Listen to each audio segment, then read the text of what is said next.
بسم اللہ الرحمن الرحیم جی، السلام علیکم. ساری دنیا سے آئے ہوئے پاکستانیوں کو میرا خصوصی سلام. آپ لوگ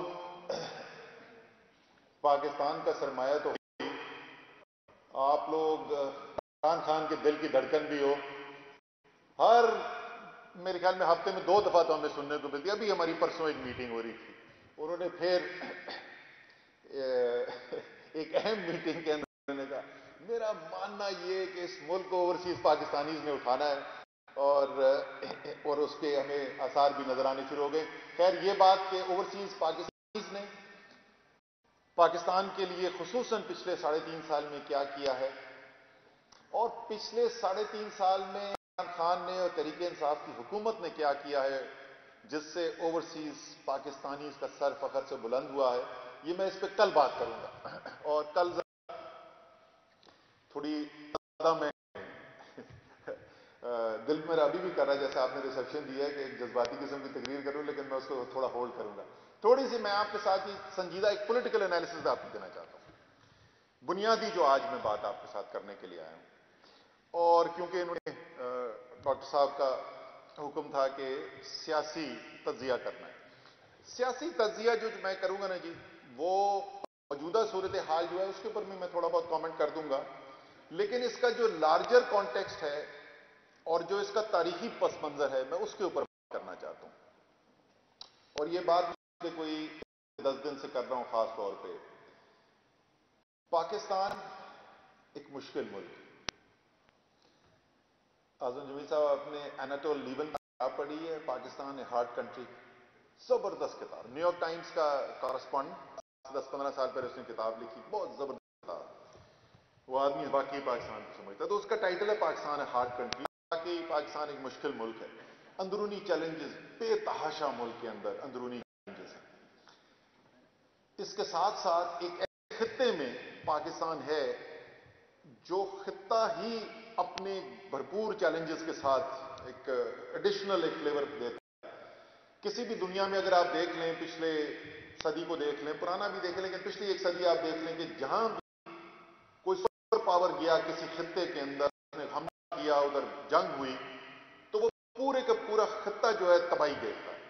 امریکہ گیا ویتنام کے اندر، ساتھ کمبوڈیا جو ہے اس کا ستیہ ناش ہو گیا.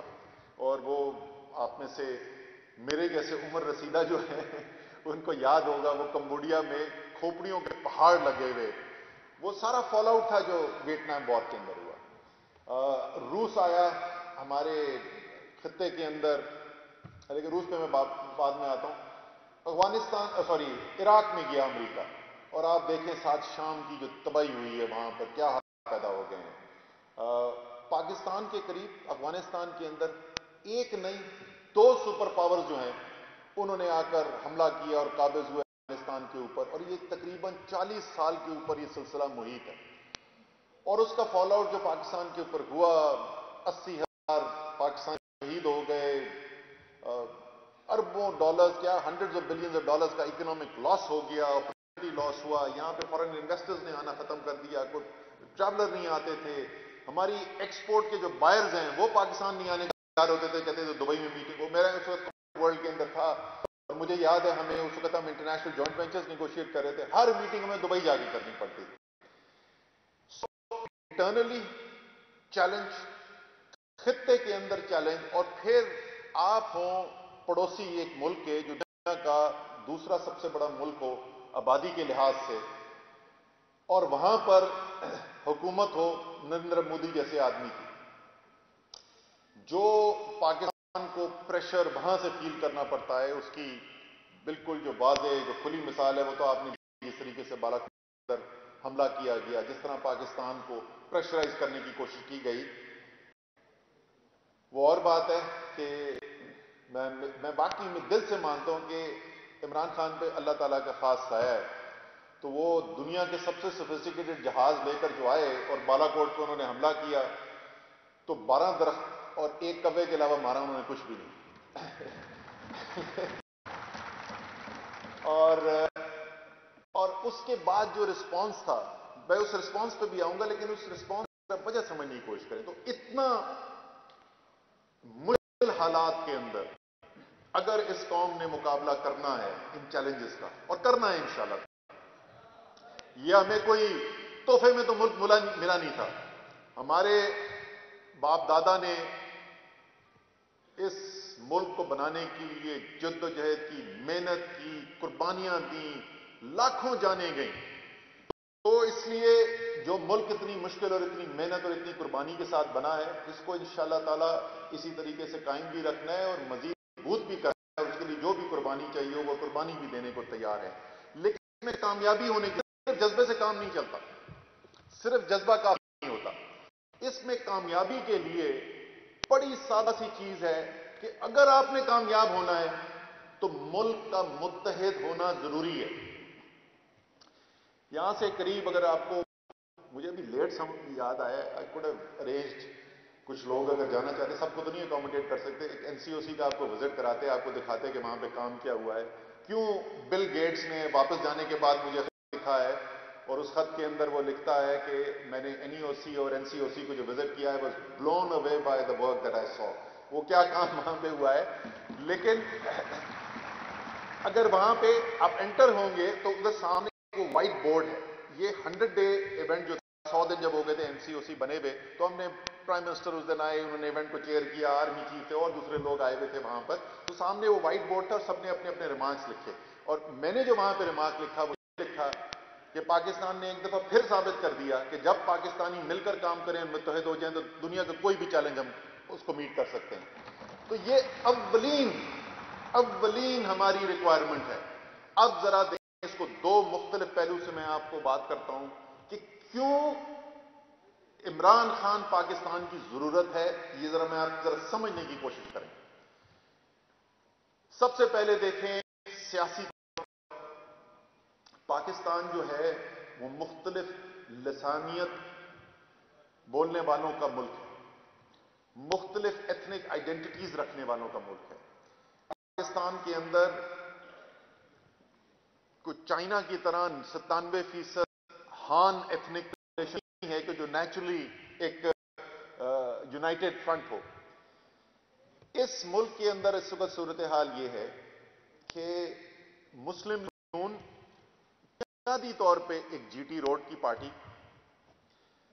پاکستان پیپلز پارٹی اندرون سندھ کی پارٹی، بلوچستان عوامی پارٹی نام میں ہی ظاہر ہے بلوچستان کی پارٹی، ANP صرف خیبر پختونخوا کے چند ضلعوں کی پارٹی، MQM صرف شہری سندھ کے شہری علاقوں کی پارٹی، PMLQ پنجاب کے اضلاع کی پارٹی، JUIF بلوچستان کے اور خیبر پختونخوا کے چند اضلاع کی پارٹی. ایک پارٹی ہے اور ایک لیڈر ہے جو خیبر سے لے کر چائنا کے بارڈر تک اگر آپ چلے جائیں خنجراب میں، یا آپ گوادر سے شروع ہو جائیں اور آپ چرسدے تک پہنچ جائیں، آپ کو ہر جگہ پر عمران خان کا چاہنے والا ملے گا، عمران خان کا ووٹر ملے گا.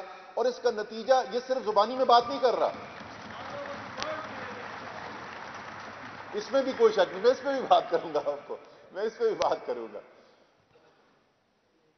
اس کا یہ زبانی نہیں ہے، یہ میں تو وٹنس ہوں، میں تو خان صاحب کے ساتھ جاتا ہوں نا جلسوں کے لیے. آپ ذرا ساتھ اگر آپ موقع ملے ذرا آپ جائیں، چاہے وہ دیر ہو، یا میں ابھی کی بات کروں، پچھلے ایک ہفتے کی اگر میں بات کروں، چاہے وہ دیر ہو، وہ میلسی ہو ساؤتھ پنجاب کے اندر، وہ سینٹرل پنجاب میں حافظ آباد ہو، تو آپ صرف ایک منظر دیکھا کریں جی.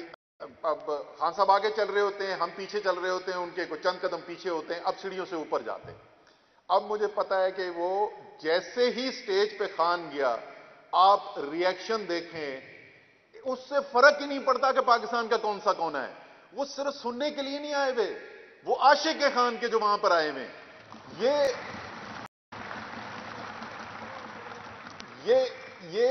یہ تو میں دیکھتا ہوں، اعداد و شمار دیکھ لیں جی. اب آ جائیں ہارڈ، میں کوانٹیٹیو بیک گراؤنڈ کا آدمی ہوں، فائنانس کے اندر میجر کیا میں نے اپنی MBA ڈگری میں، تو میں اعداد و شمار کا آدمی ہوں. 2018 کے الیکشن پنجاب میں سب سے زیادہ ووٹ لینے والی پارٹی پاکستان تحریک انصاف.